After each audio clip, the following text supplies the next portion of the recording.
Hello student, chapter number 1 number system. आज हम पढ़ेंगे नंबर सिस्टम क्या होता है, नंबर सिस्टम में क्या बिलोंग करता है, डेफिनेशन क्या होती है, कितने टाइप्स के नंबर्स होते हैं। मतलब आज फाइनली हम introduction to number system read करेंगे। ठीक है। नाउ सबसे पहले अगर हम नंबर सिस्टम की बात कर रहे हैं तो हमें ये पता होना चाहिए कि नंबर क्या होता है।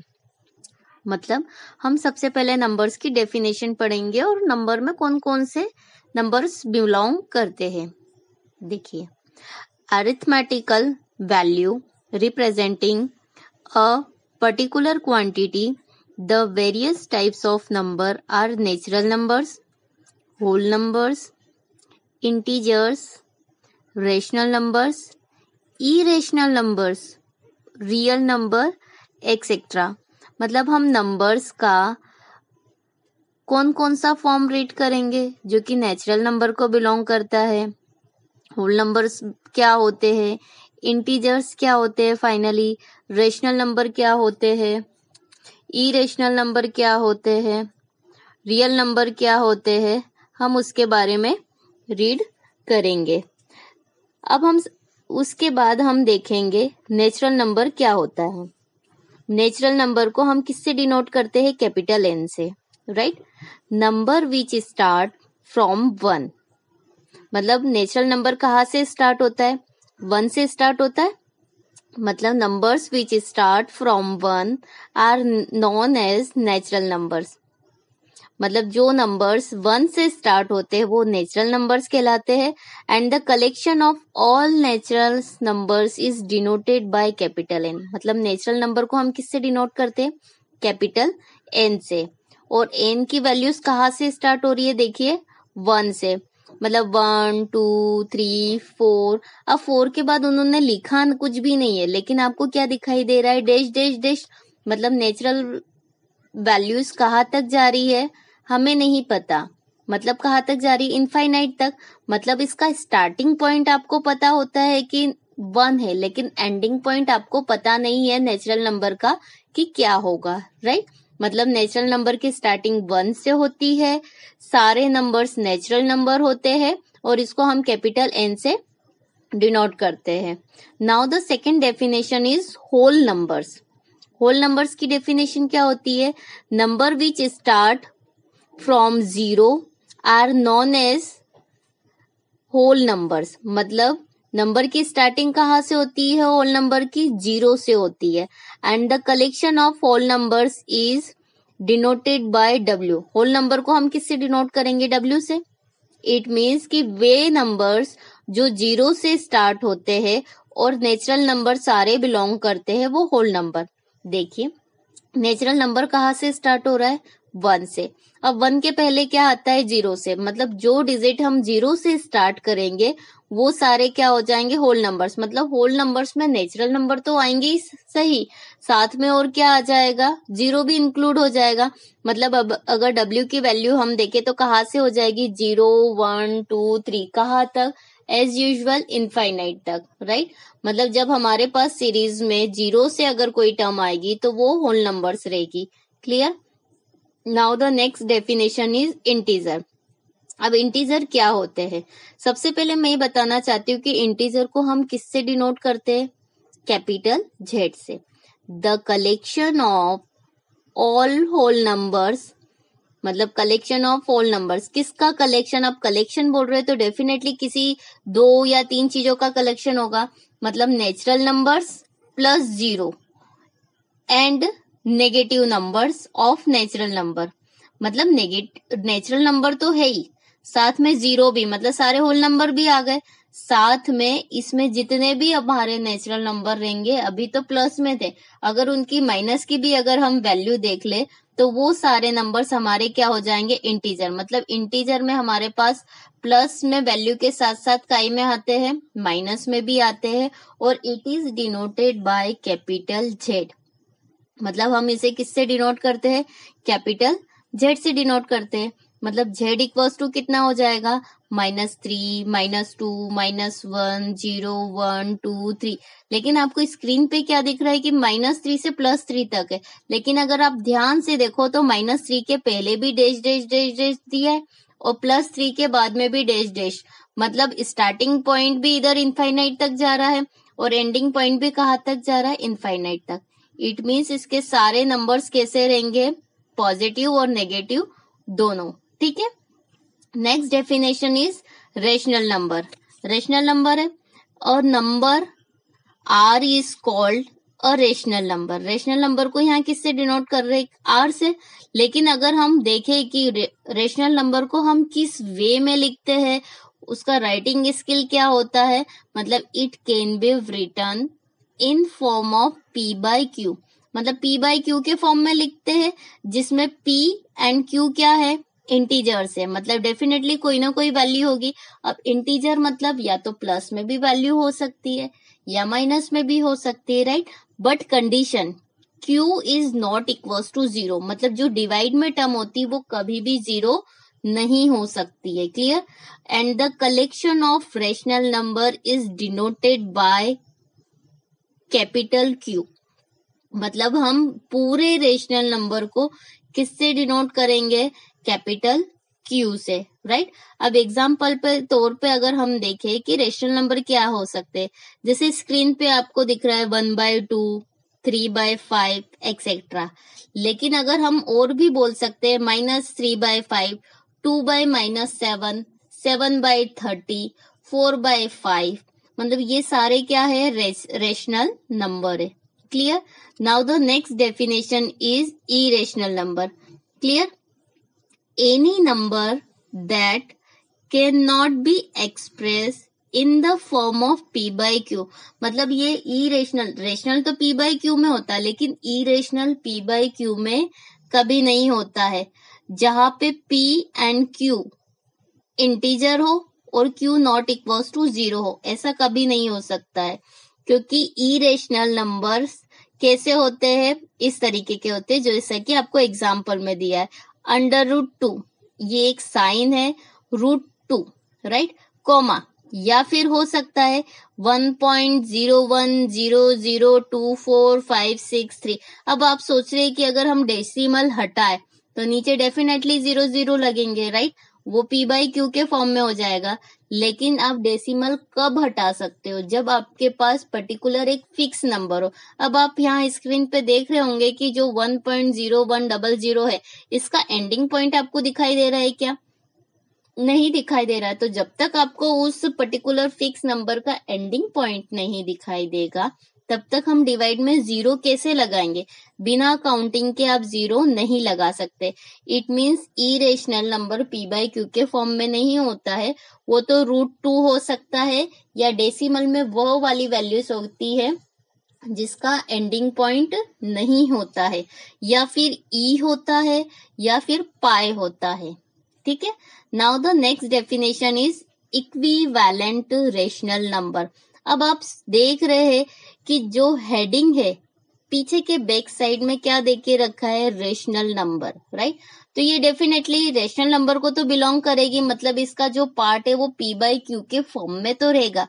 साथ में आगे एक वर्ड दिया है इक्विवेलेंट। इक्विवेलेंट मतलब इक्वल, मतलब जो भी रेशनल फॉर्म रहेगा हर एक का जो कैलकुलेशन आएगा वो सेम रहेगा, इक्वल रहेगा, इसलिए इसका नाम क्या है, equivalent rational number, clear.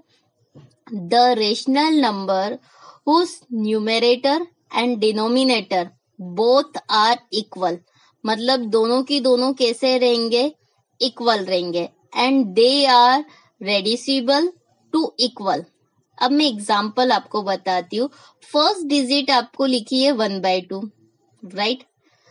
Second digit लिखी है 2/4। अब आप सोच रहे होंगे कि ये आपस में कैसे इक्वल है, लेकिन अगर आप देखो तो 2/4 जो है, अगर हम उसको डिवाइड करें तो देखो 2 1 जा 2, 2 2 जा 4 हो गया, मतलब इसका आंसर कितना आया, 1/2।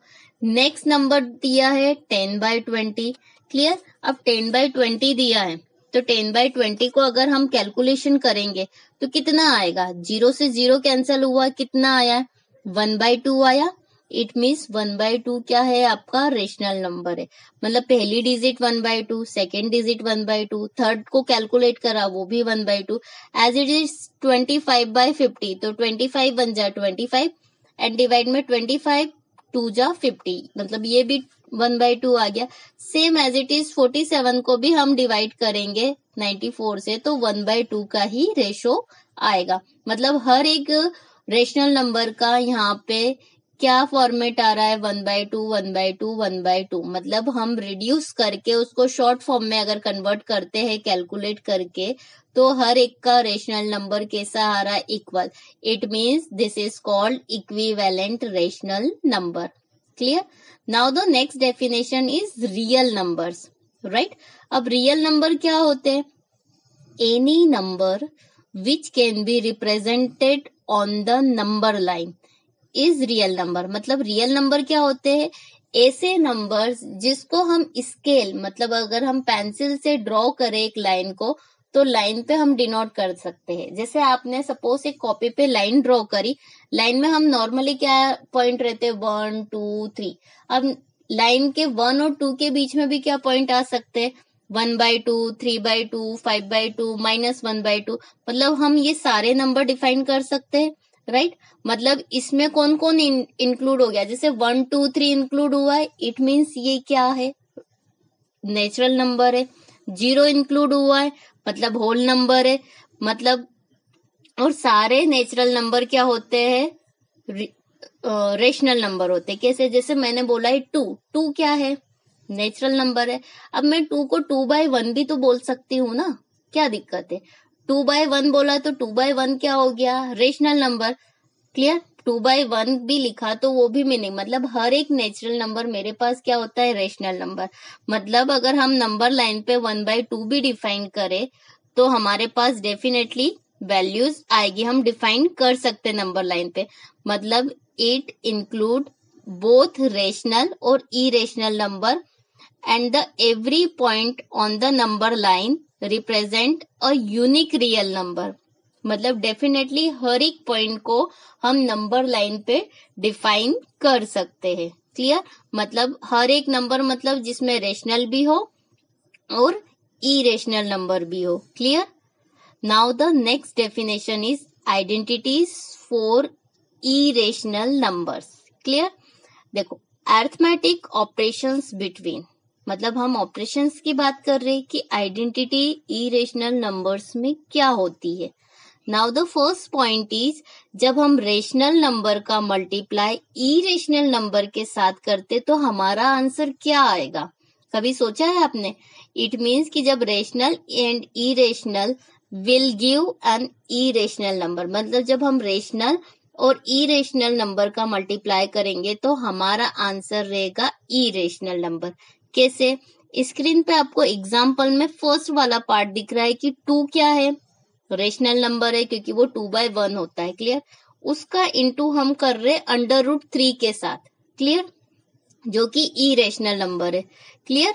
इरेशनल नंबर है। अब आप सोच रहे होंगे कि इरेशनल नंबर कैसे है, √3 क्या है, इरेशनल। तो जब 2 का √3 में मल्टीप्लाई करेंगे तो हमारा आंसर आया 2√3, जो कि इरेशनल नंबर है। क्लियर? मतलब फर्स्ट कंडीशन प्रूफ हो गई कि रेशनल का मल्टीप्लाई जब हम इरेशनल के साथ करते हैं तो हमारा जो आंसर मिलेगा वो इरेशनल नंबर मिलेगा। ठीक है? सेकेंड डेफिनेशन, जब इरेशनल का मल्टीप्लाई इरेशनल के साथ ही हम करते हैं, मतलब इरेशनल का मल्टीप्लाई इरेशनल के साथ करेंगे तो हमारा जो आंसर होगा, दो चॉइस रहेगी, या तो रेशनल मिलेगा या इरेशनल। क्लियर? यहाँ कंफ्यूजन है कि जब इरेशनल का इरेशनल के साथ करेंगे तो हो सकता है मे बी पॉसिबल कि हमारा आंसर रेशनल हो या इरेशनल। क्लियर?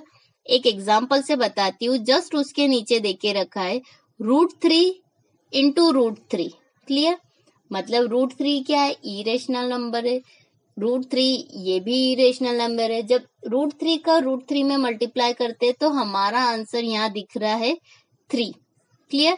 मतलब जो कि क्या है, रेशनल नंबर है, नेचुरल नंबर है। मतलब रेशनल नंबर आ गया, क्लियर, मतलब यहाँ रेशनल आ गया। हो सकता है कि यहाँ पे इरेशनल भी आए, मतलब जब रेशनल का इरेशनल से आप मल्टीप्लाई करेंगे तो कंफर्म है कि इरेशनल ही आएगा, लेकिन जब इरेशनल का इरेशनल के साथ करेंगे तो हो सकता है कि आपका आंसर रेशनल आए या फिर इरेशनल नंबर आए, क्लियर। अब नेक्स्ट टॉपिक है हमारे पास law of exponent for real numbers, ठीक है। ये सबसे मोस्ट इम्पोर्टेंट लॉ है नंबर्स के, जो अधिकतर यूज किए जाते हैं। अब मैं बताना चाहती हूँ कि जिसमें ए, बी, एम और एन की वैल्यूज कैसी रहेगी, रियल नंबर्स, ठीक है, रियल नंबर्स रहेगी, right. Now the first law is a to the power m into a to the power n equals to a to the power m plus n, ये first law है। अब आप देख रहे होंगे कि इस फर्स्ट लॉ में जो a है दोनों, उसको हम बोलते हैं बेस, और जो m और n है वो होते हैं एक्सपोनेंट, क्लियर। ये याद रखना, जब पावर में कोई वैल्यूज होती है उसको हम बोलेंगे एक्सपोनेंट, और जो बेस में नंबर होता है, जैसे a, यहाँ पे a और b क्या दिया है, बेस में नंबर, राइट। तो फर्स्ट लॉ है a to the power m into a to the power n, it means a to the power m plus n। मतलब आप देख रहे होंगे कि जब मल्टीप्लाई में बेस सेम हो, दोनों a है, या हो सकता है दोनों b हो, दोनों 2 हो, दोनों 7 हो, दोनों 5 हो, मतलब जब दोनों नीचे के सेम हो तो ऊपर की जो भी पावर हो, जैसी भी हो, वो क्या हो जाएगी, प्लस। मतलब जब बेस सेम हो तो पावर क्या हो जाती, add, clear. Now the second law, second law है a to the power m, फिर उसकी भी पावर n। तो जब पावर की पावर हो, पावर की पावर हो, तो जितनी भी पावर होगी सब काय में चली जाएगी, इनटू में, राइट। जैसे मान लो a की पावर मैंने लिखा 2, फिर उसकी पावर आ गई 3, तो हम क्या करेंगे, 2 का 3 से मल्टीप्लाई कर देंगे, क्योंकि वो पावर की पावर है। 4 होती तो 2 का 4 के साथ मल्टीप्लाई कर देते, क्लियर। मतलब जब पावर की पावर हो तो पावर का आपस में क्या हो जाता है, मल्टीप्लाई, क्लियर। तो यहाँ पे हमारा सेकेंड लॉ है a to the power m और उसकी पावर n हो तो हो जाता है a की पावर mn, मतलब दोनों पावर का multiply, clear. Third law is a to the power m हो और डिवाइड में a to the power n, जैसे फर्स्ट लॉ था ना उसका अपोजिट है। जब बेस इनटू में सेम हो तो पावर ऐड होती है, जब डिवाइड में बेस सेम हो तो माइनस हो जाता है, बस ये डिफरेंस है। मीनिंग समझ में आया। जब इनटू में बेस सेम था तो हमने क्या करा था, पावर को प्लस। यह डिवाइड में बेस सेम है, देखिए ऊपर है a to the power n, नीचे है a to the power n, तो फाइनली हो जाएगा a टू दी पावर, ऊपर वाली पावर में से नीचे वाली पावर को हम माइनस कर देंगे, m minus n, clear. Now the last and fourth rule, a to the power m, b to the power m। अब आप देख रहे होंगे कि नीचे दोनों अलग अलग है बेस, लेकिन अगर आप देख रहे होंगे कि पावर सेम हो गई, तो जब पावर सेम हो जाती है तो नीचे बेस का मल्टीप्लाई हो जाता है और a की पावर बन जाती है, राइट। मतलब a to the power m हो और b to the power m हो तो ये क्या हो जाएगा, whole a to the a और b की होल पावर कितना हो गया, m, क्लियर। ये सबसे मोस्ट इम्पोर्टेंट लॉ है, law of exponent for real numbers, जिसमें a, b, m और n क्या है, रियल नंबर्स है। बट कंडीशन यहाँ पे a और b बेस का वर्क करेंगे और m और n एक्सपोनेंट का वर्क करेंगे, राइट। मैं एक बार फिर रीड करवा देती हूँ, a to the power m into a to the power n हो तो होता है a to the power m plus n। Second is a to the power m हो और उसकी पावर n हो तो a to the power mn होता है। थर्ड होता है a to the power m divided bye a to the power n हो, तो जब बेस सेम हो और डिवाइड में हो तो a to the power m minus n होगा, राइट। फोर्थ लॉ है हमारे पास a to the power m into b to the power m। अब यहाँ बेस अलग है और पावर सेम है, तो बेस का मल्टीप्लाई हो जाएगा और a की पावर हो गई, ठीक है। तो ये हो जाएगा ab की होल पावर m, क्लियर। तो आज मैंने इस टॉपिक में आपको इस चैप्टर से रिलेटेड सबसे मोस्ट इम्पोर्टेंट डेफिनेशन बताई। इन्हीं डेफिनेशन का यूज करते हम एक्सरसाइज आगे सॉल्व करेंगे ये सबसे मेन डेफिनेशन है। ये डेफिनेशन आएगी आपको समझ में तो ही आप आगे की कैलकुलेशन कर पाएंगे।